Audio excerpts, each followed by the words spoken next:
தேவனுக்கே மகிமை உண்டாவதாக. இன்று மதிய தியானம், கர்த்தர் அருளும் செழிப்பு.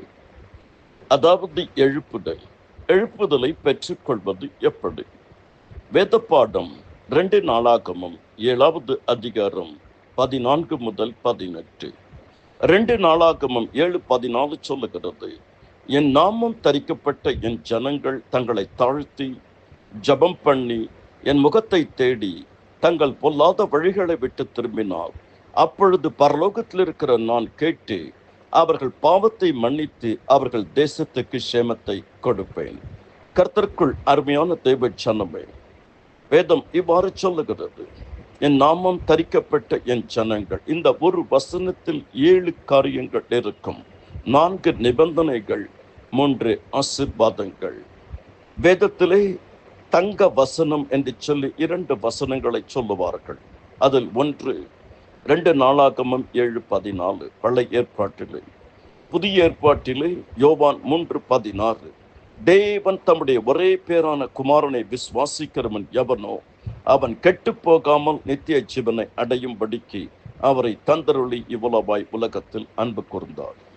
நீங்களும் நானும் கர்த்தருடைய நாமம் தரிக்கப்பட்ட ஜனங்கள். தரிக்கப்பட்ட என்றாலே ஞானஸ்தானம் எடுத்தவர்கள் என்று அர்த்தம்.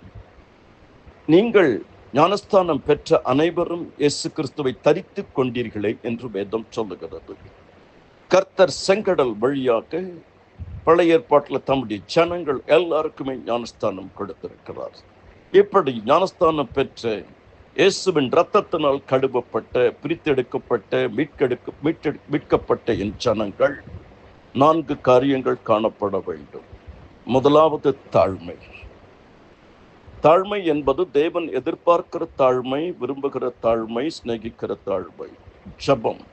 2வது, ஜபத்திலேயே சிறந்தது பரிந்து பேசுகிற ஜபம். இயேசு கிறிஸ்து நமக்காக பிதாவின் வலது பார்சத்திலிருந்து பரிந்து பேசுகிறார். நாம் பூமியில் அழிஞ்சு போற ஆத்துமாக்களுக்காக பரிந்து பேச வேண்டும். 3வது, கர்த்தருடைய முகத்தை தேடணும். உலகத்தில் எதை தேடினாலும் ஏமாற்றங்கள். என் முகத்தை தேடுங்கள். முதலாவது தேவனுடைய ராஜ்யத்தையும் அவருடைய நீதியும் தேடுங்கள், என் சமூகம் எனக்கு முன்பாக செல்லும். 4வது, பொல்லாத வழிகளை விட்டு திரும்பணும். பாவங்கள், அக்கிரமங்கள் எல்லாவற்றையும் விட்டு மனம் திரும்பணும். அப்பொழுது எப்பொழுது இந்த 4 காரியம் பண்ணும் பொழுது நான் 3 காரியம் செய்வேன். பரலோகத்தில் இருக்கிற நான், பரலோகத்தில் வாசமா இருக்கிறவர் இடத்துக்கு நேராக என் கண்களை ஏறெடுக்கிறேன். பரலோகத்தில் இருக்கிற நான் கேட்டு, I will hear from heaven. நான் கேட்பேன், ஜபத்துக்கு பதில் கொடுப்பேன், பேசும்போதே கேட்பேன், அவர் கூப்பிடுறதுக்கு முன்னே நான் கேட்பேன். கர்த்தாவே, நாங்கள் எங்கள் நீதிகளை அல்லப்பா, உம்முடைய மிகுந்த இரக்கங்களையும் கிருபைகளை நம்பி ஜெபிக்கிறோம்.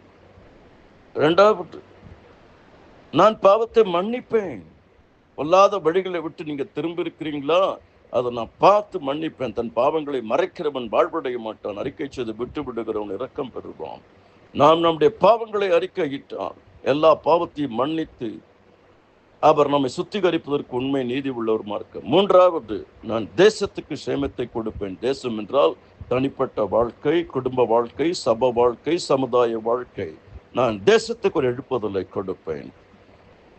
ஆதாரமாக எடுத்துக்கொண்ட வேத வசனங்கள் பிலிப்பியர் 2வது அதிகாரம் 5 முதல் 8, சங்கீதம் 65:2, சங்கீதம் 86:7, 56:3, தானியேல் 6:10, கலாத்தியர் 3:26-27, ரோமர் 6:6, தானியேல் 6:10, தானியேல் 9வது அதிகாரம், ஏசாயா 59:1-2, நீதிமொழிகள் 28:13-14. கர்த்தர் தாமே உங்கள் ஒவ்வொருவரையும் அபரிமிதமாக ஆசீர்வதிப்பாராக. உங்கள் துக்கம் சந்தோஷமாய் மாறும். உன் கண்ணீரை கண்டேன், உன் துக்க நாட்கள் முடிந்து போனது. கர்த்தராகிய இயேசு கிறிஸ்துவின் கிருபைகள் அனைவரோடு கூட இருப்பதாக. ஆமேன், ஆமேன்.